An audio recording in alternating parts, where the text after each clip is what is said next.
So atong i-check ang atong tagsa-tagsa ka kaugalingon kay gi-remind kita ni Lord kung naabag yun kini sa atong kaugalingon, isip mga katawhan sa Ginoo, isip iyang mga anak nga naa niini nga kalibutan.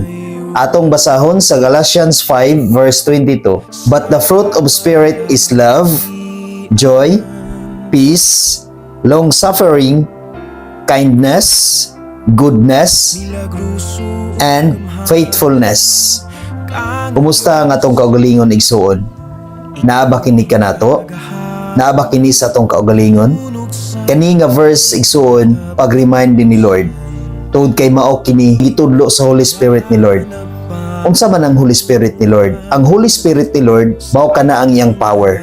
Mao kana ang gahom sa Dios. Mao kana ang ga-protect nato. Mao kana ang ga-guide nato sa matag adlaw nga aniya kita nining kalibutan. Ingon pa gani sa iyang pulong sa John 4 verse 24 atong makita diha ang Spirit. Nagingon diha, God is Spirit, and those who worship Him must worship in spirit and truth. Mao na igsuon ang Dios Espiritu, ug kadtong magsimba kaniya kinahanglan magsimba sa Espiritu ug sa kamatuoran.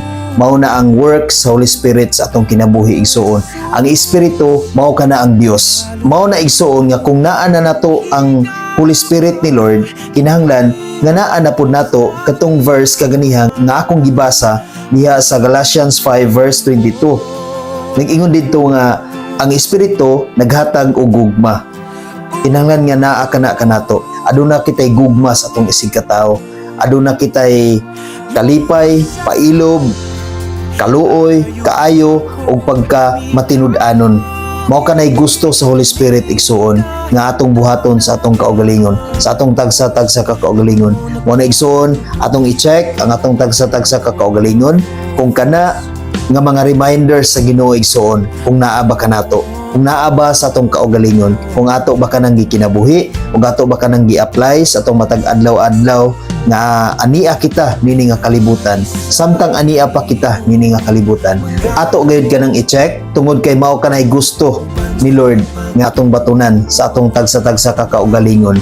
Mao kanay gusto ni Lord nga mo'y maghari sa atong kaugalingon. Dili maghari ang kasuko, ang kasina, ang kasilos, ang pagdaot sa uban. Dili na mo'y gusto ni Lord igsoon. Dili na mo'y gusto sa Holy Spirit ni Lord. Ang gusto ni Lord nga atong batunan ang gugma ug ang kalinaw.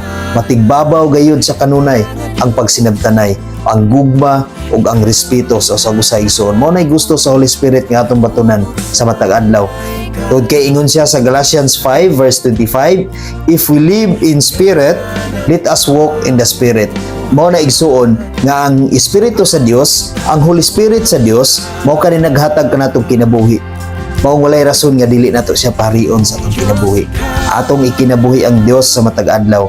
Atong paharion ang Holy Spirit ni Lord sa matag adlaw. Tungod kay mao kana ang power ni Lord. Mao kanay naghatag kanatong kinabuhi. Ug mao kanay nagiya kanato. Mao kanay nagluwas kanato. Mao kanay naguban kanato sa kanunay sa matag adlaw samtang aniya kita nini nga kalibutan. Sa atong i-check ang atong kaugalingon, atong tan-aw ang atong kaugalingon kung ang reminders ni Lord para sa atong kaugalingon kung anaa ba kana kanato.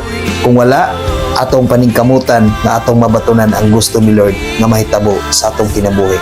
Amen. God bless sa tanan.